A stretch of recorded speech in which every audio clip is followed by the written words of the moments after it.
안녕하세요, 원장님. 안녕하세요. 오늘은 진료실에서 시작을 했습니다. 그러네요. 오늘 제가 좀 상담받을 게 있어가지고. 그런가요? 제가 머리가 지금 네. 두피가 너무 안 좋거든요. 뼈유지 같은 것도 나고 해서 예. 한번 봐주시면 어떨까 싶어서 오늘은 진료실에 좀 시작을 해봤습니다. 알겠습니다. 한번 봐주시겠어요? 한번 두피를 보겠습니다. 어떤가요, 원장님? 예. 그래도 관리를 불편하시다고는 하셨는데 관리를 잘해서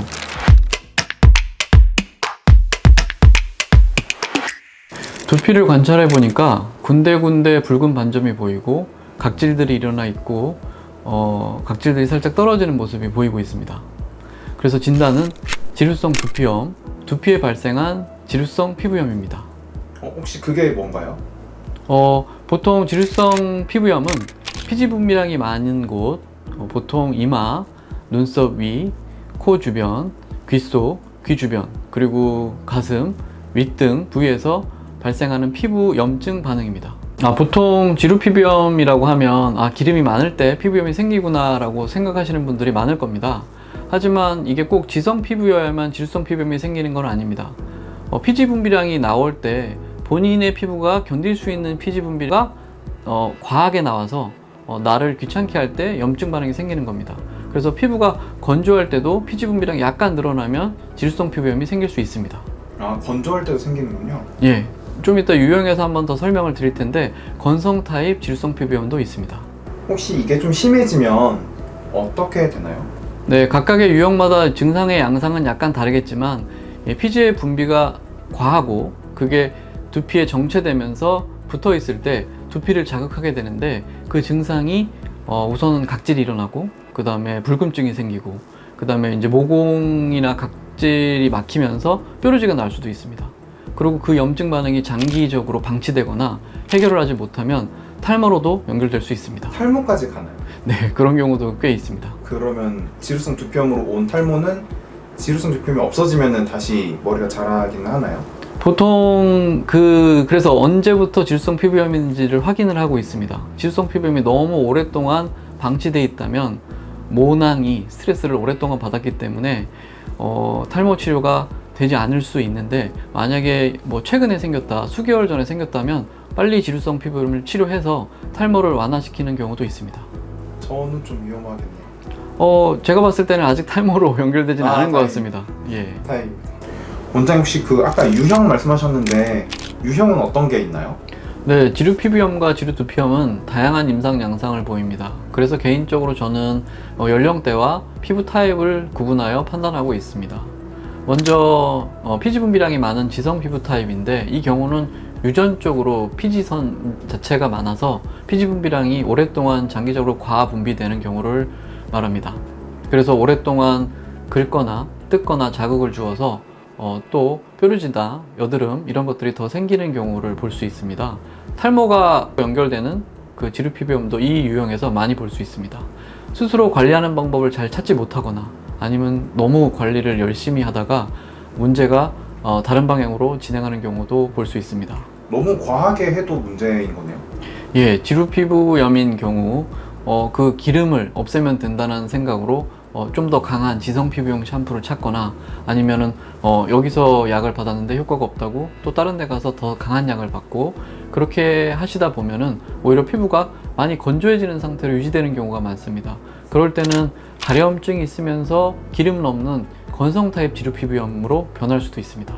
제가 약간 여기에 좀 가깝겠네요. 유전적으로 좀 어릴 때부터 있었던 경우였어요. 예, 맞습니다. 어릴 때부터 있었다고 하셔서 그거를 생각을 했는데 관리를 그래도 잘하고 계시기 때문에 기름이나 그 피지 분비가 많이 없는 상태로 보였습니다. 원장님 그러면 또 다른 건 뭐가 있을까요? 네, 민감성 피부 유형으로 어떨 때는 피지 분비량이 증가해서 지성이 되고 어떨 때는 또 건성이 돼서 오히려 더 가렵고 각질이 일어나고 따가워하는 경우를 말합니다. 보통 30에서 60대 사이에 중지성 피부인 경우 이런 유형을 보이게 됩니다. 그래서 피지 분비량이 증가하는 어떤 상황에서 다양한 여러 요인들로 피지 분비량이 과분비될 때 일시적으로 또는 수개월 이상 지루 피부염 증상을 보이게 되는 경우가 이 경우입니다. 간혹 머리를 잘 말리지 않고 축축한 상태에서 주무시는 경우 이와 비슷한 양상으로 지루 피부염이 발생하기도 합니다. 아, 머리 감고 확실하게 안 말릴 때도 이런 게 좀 심해지나 보네요. 예, 맞습니다. 머리를 말리지 않고 주무시게 되면 그 축축한 수분이 피부를 눅눅하게 만들면서 피부가 답답해지면서 피지부명이 오히려 증가할 수 있습니다. 혹시 또 다른 유형도 있나요? 네, 다음 유형은 건성 피부 타입입니다. 보통 피부가 원래 약간 건성인 상태에서 피지 분비량이 증가하는 요인으로 인해서 일시적으로 피지 분비량이 증가하면 그 건조한 피부가 견딜 수 있는 그 유분기보다 더 많은 피부 유분기가 나오면서 자극감을 느끼게 되는데요. 이때는 지성 피부처럼 너무 기름지거나 붉음증이 심하거나 뾰루지가 심한 경우는 아니고 각질이 일어나면서 피부가 가려워하고 따가워하는 경우를 볼 수 있습니다. 보통은 이제 장년층 이후로 90대 이후까지도 이런 양상으로 지루 피부염이 나타납니다. 그리고 간혹 일시적으로 두피가 가려웠을 뿐인데 이거 지루 피부염 아니야? 라고 하면서 지루 피부염처럼 샴푸를 지성용을 쓰시거나 과하게 머리를 감고 오래 감으면서 여러 가지 약을 쓰다 보니 피부가 손상이 되면서 지루 피부염 양상으로 변하는 경우도 있습니다. 약간 그 민감성 유형으로 좀 변하는 과정인 건가요? 예, 민감성 유형이 되기도 하고 아. 그 다음에 건성 피부 타입이 될 수도 있습니다. 약간 연령이나 상황에 따라 달라질 수 있습니다. 원장님 혹시 그러면 그 혼자 관리는 어떻게 해야 되나요? 네, 자가 관리로는 우선 머리를 감을 때 자극감이 덜한 약산성의 샴푸로 하루에 1회 정도만, 그리고 미지근한 물로, 그리고 자극감이 없을 수 있도록 부드럽게 손끝으로 마사지 하듯이 한두 번 정도만 왔다 갔다 하면서 감아주시는 게 좋을 것 같습니다. 그리고 드라이도 뜨거운 바람보다는 찬 바람 아니면 1단계 뜨거운 바람 정도로만 하시는 게 좋겠습니다. 원장님 하루에 한 번만 감아야 되네요, 근데? 이 경우도 피부 타입에 따라서 좀 달라집니다. 예를 들어서 젊은 연령 20대나 30대 분들 피지 분비량이 폭발하거나 많은 경우에는 하루에 2번을 감으셔도 되고, 또 중간에 운동을 했을 때 한 번 정도 더 감는 거는 문제가 없습니다. 그런 경우라도 만약에 건조한 겨울철에는 횟수를 조금 줄이는 걸 추천을 드리고요. 아까 말씀드린 대로 건성 타입의 지루 피부염인 경우는 잘못 생각해서 너무 많이 감기 때문에 생기는 경우가 있기 때문에 머리 감는 습관이나 횟수를 체크해보고 보통 너무 많은 것으로 판단이 된다면 하루에 한 번 아니면 이틀에 한 번 정도로 줄여보시도록 안내드리고 있습니다. 그리고 두피 보습제도 필요한 경우는 사용하라고 말씀을 드리게 됩니다. 두피 보습제는 몸에 사용하는 보습제보다는 덜 떡지도록, 소위 말하는 머리카락에 발랐을 때 덜 떡지도록 묽은 제형으로 만들어져 있다고 보시면 됩니다. 원장님 그러면 자가 관리 하다가 더 악화돼서 이제 병원에서 치료를 해야 될 때는 혹시 어떤 치료를 받을 수 있나요? 네, 아무래도 자가 관리로는 한계가 있고, 또 잘못된 자가 관리로 관리를 잘못해서 증상이 더 심해지거나 다른 방향으로 가는 경우가 있을 수 있습니다.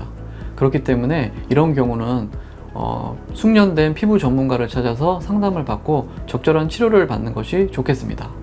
우선 현재 두피 상태를 기준으로 지루성 두피염의 유형을 판단하게 됩니다. 그리고 필요한 먹는 약과 바르는 약을 처방하게 됩니다. 그리고 샴푸 횟수라든가 샴푸 방법이라든가를 확인하고 교정을 도와드리고 있고요. 필요하다면 두피 보습제도 권해드리고 있습니다. 지성이고 피지 분비량이 과하면서 염증이 심한 경우는 스테로이드 물약과 먹는 항생제를 처방하고 있습니다. 그리고 건성인 경우 자극감이 있고 가려움증이 심하기 때문에 가려움증을 완화시키는 항히스타민제를 처방을 하고 필요한 스테로이드 물약도 처방을 하고 있습니다. 그리고 두피 보습제를 사용하는 경우 개선되는 경우가 많기 때문에 적절한 두피 보습제를 권해드리고 있습니다. 원장님 저 같은 경우는 혹시 스테로이드가 좀 필요할까요? 예, 우선은 붉고 각질이 일어나기 때문에 그 부분을 그래도 깨끗하게 정리를 하기 위해서는 스테로이드 물약이 필요하고요. 혹시 아까는 그래도 가려움증이 없다고 하셨는데 가려움증이 생기는 경우를 대비해서 항히스타민제도 처방을 하면 좋겠습니다. 원장님 그러면 이렇게 자가 관리하고 치료를 받으면 좀 완벽하게 나을 수 있는 질환인가요? 완치의 개념이 교과서적으로 다시 발생하지 않는다라는 것이라면 어렵다고 말씀을 드리고 있습니다. 왜냐하면 피지선이 남아있기 때문입니다. 그래서 피지 분비량이 증가하는 상황이 다시 만나게 된다면 지루 피부염이 다시 발생할 수 있습니다. 다만 앞에서 알려드린 자가관리 방법을 꾸준하게 시도해 보신다면 충분히 증상 없이 좋은 상태를 유지할 수는 있습니다. 혹시 자가 관리가 안 되신다면 저에게 오시면 됩니다. 아, 원장님도 가면 되나요? 예, 네, 알겠습니다. 맞습니다. 혹시 그것도 주의사항 같은 게 있을까요? 네, 그 지루성 피부염이라고 원래 이런 거야. 뭐 이렇게 해도 특별한 완치 안 된다던데, 뭐 치료해도 소용 없다던데 라고 하면서 방치하는 경우가 있으신데, 이런 경우는 아까 말씀드린 대로 염증이 더 심해지고 종기로 변하고 그 지역이 스트레스를 받기 때문에 모낭이 스트레스 받으면 당연히 탈모로 연결될 수밖에 없습니다. 그래서 치료를 고려하시는 게 좋고요. 또 간혹 이런 게 좋다더래, 지루성 피부염 하면 이런 걸 쓰면 좋아 라고 주변에서 권유를 받고, 또 이런 걸 해보면 좋다라고 하는 뭐 다른 어디서 검색을 하신 정보로 피부에 맞지 않는 치료 방법으로 자가 관리를 하시다 보면 아까 말씀드린 대로 건성 피부 타입으로 변할 수 있기 때문에 적절한 진단을 받아보시는 게 중요할 것 같습니다. 원장님, 근데 탈모가 온다고 하니까 좀 무섭네요. 전혀 그러실 필요는 없을 것 같습니다. 지금 제가 봤을 때는 피부 표면에만 붉은 자국이 있습니다. 이거는 그냥 염증 반응이라고 하는 거거든요. 그냥 우리가 무슨 문제가 있을 때, 열이 오를 때, 아니면 살짝 가려울 때 빨개지는 거랑 유사한 반응입니다. 그럴 때는 모낭이 스트레스를 받을 일이 거의 없다고 보시면 될 것 같습니다. 탈모가 오는 경우는 뾰루지를 그냥 방치하고 엄청 아픈데 자꾸 긁어서 딱지가 생길 정도로 긁고, 그 다음에 그 상태에서 다른 2차 감염이 생겼을 때 다른 치료를 받지 않으신다면 아무래도 세균이나 곰팡이가 생길 수도 있고요. 그래서 그 모낭이 그 주변의 그런 염증으로 인해서 세균성 염증으로 인해서 스트레스를 받기 때문에 공격을 당해서 모낭이 기능을 잃고 죽을 수가 있습니다. 그때 탈모가 생기는 것입니다. 죽는 정도가 돼야 되는 거네요. 그렇죠. 모낭이 죽었을 때를 탈모라고 하는 거기 때문에 그래서 뾰루지를 방치하지 않는다면 탈모가 될 것을 걱정하실 필요는 없을 것 같습니다. 조금 안심이 됐어요. 네, 다행입니다. 지금까지 지루두피염에 대해서 정리를 해보았습니다. 지루두피염은 적절한 관리와 치료로 충분히 완화시킬 수 있습니다. 혹시 완화가 되지 않는다면 숙련된 피부 전문가에게 상담을 받아보시면 좋겠습니다. 원장님 말씀하시는 거죠? 저한테 오시면 감사합니다. 도움이 되셨다면 좋아요, 구독 부탁드립니다. 감사합니다. 피부과 전문의 윤성환 원장이었습니다.